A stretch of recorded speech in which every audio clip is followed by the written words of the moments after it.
Hello guys! So karon manglaag din mi sa ako ang friend. Karon paingan mi dito sa ilaang balay dito sa Mapang Rizal. Kay dugay na siya wala kadto dito sa iyang auntie. So maadto mi dito kay manguha dami og mangustin. Kay murag layo man to mga adtuan, magpagasolina lang ng midaan kay basin mahotdan unya mi sa dalan. Then karon na nami diri sa Mapang Rizal. Mga 6 months naman guni siya wala kaadto sa iyang auntie. So karon kay iyang amega laagan man. So niuban na lang pug ko dalalaag dito sa ilaa. Kay busy maguni siya kay nag-review sa Dipolog. Dayon karon pasulod na mi paingon sa ilaa. So mo ni ang dalan nga among agian guys. So semento then kabatuan na pod. So nahini lang jud mi guys kay grabe kalubak ang dalan diri. Hinihini lang ta kay basin magkasirko balintong ta diring dapita. Dahil well maagi ka ani na jud mi nakita nga daghan kay mga mangustin diri nga gipang tanom. So muna guys nag-harvest na daghan jud kaayo. So karon diri na pud mi sa kabatuan nga dalan pero after ani dool na din mi sa ilaa. So naabot na jud mi diri sa balay sa iyang auntie. So mao ni balay sa ilang auntie guys. So kana daw kay mga bulak bud tanam iyang auntie din apa sa luyon ay mga mangustin adto. Pero mga mangustin nila pa jud na hinog.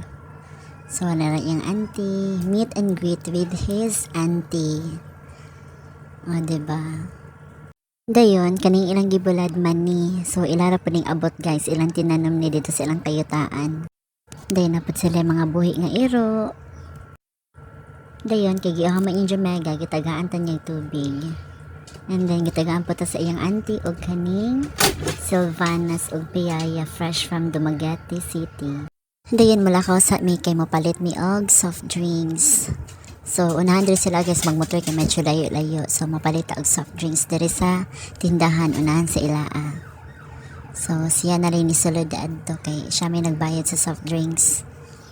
Dayon pag uli na magikan nagpalit og soft drinks. Ako ga-expect nga gitigaan ko sa iyang auntie og lipstick fresh from Canada. So thankful kay ko kay mga buutan na pud ang auntie ani kay sud kaning iyang igagaw. So mo ni gihatag sa iyang auntie. Karon ready na ang among paniod to. So naglata ni sila diri og karning baka.